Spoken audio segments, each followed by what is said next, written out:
A curiosity of mine that has emerged since I've been asked on occasion, and I've gone on twice, but am asked relatively frequently to go on the Piers Morgan show. And since then, I've, of course, started paying attention more to Piers Morgan because of that. And it has, like I said, created a curiosity as to why he's gone so full MAGA. He is just all the way in the Trump camp now. And then that secret as to what brought him from never being liberal, to be clear, of course, but he's had a notable shift where now in the most cartoonish of ways he is defending Trump. It kind of has been clearly revealed, I think. Embodied by this post, him posting after Trump's win, just spoke to President Trump and congratulated him on the greatest comeback in political history. He sounded understandably weary, but also utterly elated by the massive scale of his victory. This is quite something, right, Piers? Yes, Donald, it is. And people responded to that, like Mehdi Hassan, by posting a screenshot of an op-ed that Piers Morgan wrote on January 7th, 2021.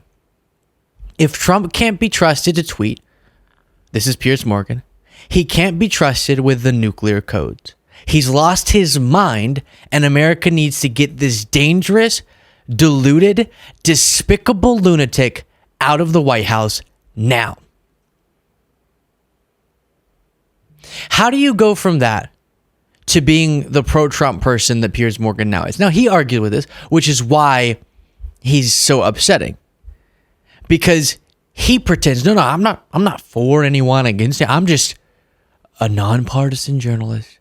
I'm just taking the facts as they come. No, that's not true. And this was definitely something that I was reminded of whenever I appeared with him saying stuff like this. All of you. Dave Rubin, I thought this McDonald's stunt by Trump was an absolute slam dunk. In fact, I called it in a New York Post column that I found today, probably the best political stunt I've ever seen. On two levels, I argued. One is that it highlighted this... Okay, and you heard this before, so I'll move on from that clip. But he did get on to asking me about it. That was his setup to a question about Dave Rubin. As a reminder, I said this. Okay, let me bring in Luke. You want to get him? Yeah. Well, I will say that MAGA has been repeatedly expressing that they're upset that Kamala is having these fun moments. Oh, she's laughing weird, or stop dancing, there's serious problems. So there's a little bit of hypocrisy there, but I will say this McDonald's thing is the perfect example of how Trump gets away with what he does, because a bunch of people in the media play right into what he's doing, which I agree, a fun little photo op at McDonald's, a lot of people are going to find that likable, ignoring the actual substance, which is he gets asked about the minimum wage, he can't answer it because on policy he's a failure, so he has to rely on these sorts of stunts to get people to like him, and the media finds it so fascinating, so they forget days before the election what really matters. But to be clear, you did find this, just to be clear, you just said you found him likable. I don't find him super likable, but I understand why a photo shoot like this appeals to people. That's exactly what he's trying to do. Distract from the fact that days before an election, he's promising to go after his political enemies with this enemies from within sort of comment. Distract from the fact that he's the most anti-democratic presidential candidate we've seen in let me bring in American politics. Distract from the fact that hundreds of economists are saying that Trump's plan would harm the economy. Okay, let me bring in Larry. Larry, your response to this. So the thing that we're exploring today and in the coming days is how did this Trump victory happen? And before getting back to why, at the core of why Piers Morgan has shifted so far right as he has, or at least so pro-Trump, but in why Trump won, the big reason I gave you that I think is the most consequential reason is this pandemic era anti-incumbency sort of backlash that we've seen across the Western world. That, if you want to pick one primary driver, but there's this big, complicated web of reasons, as many of you have been suggesting to me. And one of them is that our media is failing. And that makes it, to be honest, I don't want to make this about me. I've been trying not to bring this part up too often, but that makes it that much more heartbreaking that people across shows like mine, left of center, pro-democracy shows, are unsubscribing in pretty large numbers. So if you feel like this show is valuable, I do encourage you to subscribe.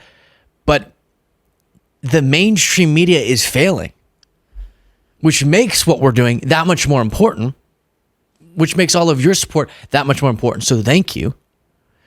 But Piers Morgan is not even the most influential example of this, but man, he's the perfect example of what I'm talking about. Someone who tells the world, I'm not biased. I'm not taking a side on anything. I'm objective journalist over here. But then he finds it more relevant to spend the final days before that election talking about how, oh my God, the McDonald's, it was so perfect, I want to cry. He has now circled back to that over and over. Do you not find it relevant to talk about the things that I listed there? The monumental reasons he shouldn't have been elected. The tragic reasons that he was. So when a bunch of people like Piers Morgan are out there misleading people, not necessarily overtly, but often overtly, but by pretending what they're delivering is fact, pretending they're giving you an objective take, but leading people to believe certain things are more important, not informing people on certain sets of facts, sometimes, very often, overtly misleading people on what facts are. And that is one of the reasons that we're getting Trump again. And it's horrifying. Just as another example of Piers Morgan missing the mark. Here's this. In your head there, why? Yeah. What is this bizarre thing that MAGA is trying to force onto Americans, this collective amnesia? So this was when Larry Elder had just wrapped up, as I've shown you, talking about the higher prices and affordability problems and things to that effect. We were in the middle of the pandemic 4 years ago. Yes, we're better off. And the very problems that people will cite to argue against the economic success of Biden-Harris are the numbers that are a direct outcome. Be just a little bit honest for a moment, Dave and Larry. Are a direct outcome of pandemic conditions. A little bit honest. If you can't accept that, if you can't accept that Trump was making deals with Saudi Arabia and Russia to cut oil production, that caused the spike going into Biden-Harris. If you can't accept that Trump gave to Biden a crime spike, an economic collapse, a public health disaster, then you're not critically engaging with the last few years. So yes, we're better off because we got out of a crisis better than any other. Just listen, Dave. Just listen. Dave Rubin's we came out of a crisis. All right, Luke, let Dave respond to that. Well, there's so much. And then Dave Rubin goes on to make the points that I've shown you when I reviewed this. I don't want to do a whole nother 30-minute segment on it. But Piers Morgan goes on after Dave Rubin says, well, people feel like they should blame Biden-Harris for the things that were globally taking place because of pandemic conditions, exacerbated by Trump's mishandling of the pandemic, but handled actually effectively under Biden-Harris, comparably. And Piers, instead of going, wait, MAGA, how do you respond to that, actually? Are we misleading people about this? I remember him saying, as I don't have a clip pulled up, but he ends up saying, well, actually, I don't think you addressed Dave's point.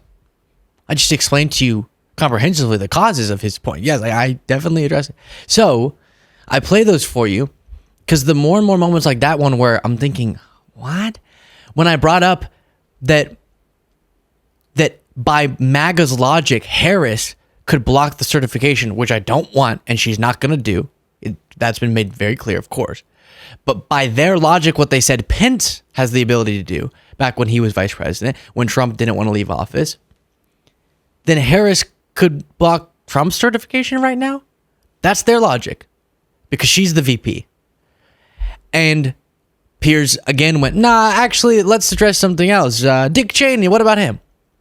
So yeah, whenever that's an example of your centrist, nonpartisan journalist, people are going to be really misled. So we can't hope media gets better. We have to make our own platforms, which a lot of people out there are doing really great work in making happen. So then to go all the way back to what's the secret, which is not much of a secret really, but as to why Piers Morgan is now saying this, just spoke to President Trump, as I read to you, and him congratulating him and talking with Trump personally, after he was previously at that. Trump is despicable and a lunatic. Short attention span or bad memory, as collectively Americans have shown themselves to be subjected to. Yeah. People forgot somehow what Trump did. But that post about Trump and him being able to talk to Trump personally, him having access to power, that's it. He, at some point, started to become worried that Trump was going to get back into power. And so instead of doing what so many out there do, which is choose principle over power, he chose power over principle. Not to mention that he thinks his niche, how he's going to get views as he builds an online platform, is in the MAGA echo chamber. And so he's leaned into it. And it is going to be disturbing to see Piers Morgan try to defend Trump throughout his presidency. But that's the reason. He was scared he'd lose relevance and access to power if he stood on principle. And it's not that he was the most rational person out there before this, but it's that how overt he's become in his pro-Trump advocacy, how seemingly blinded to the facts he is.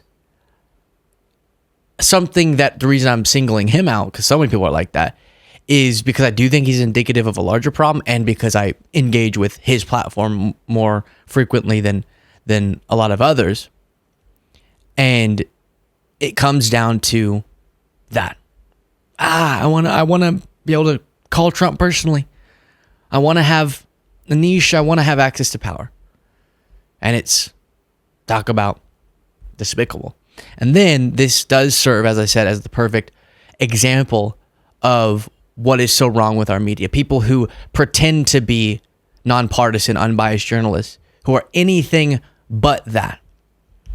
And it's why shameless, overt advocacy for democratic American principles is admirable. And I do ask that you support that in this show or others, whichever ones you find to be valuable. Share with me your thoughts in the comments. I do appreciate all of the feedback we've been getting, and so many of you are so kind in this rather turbulent time.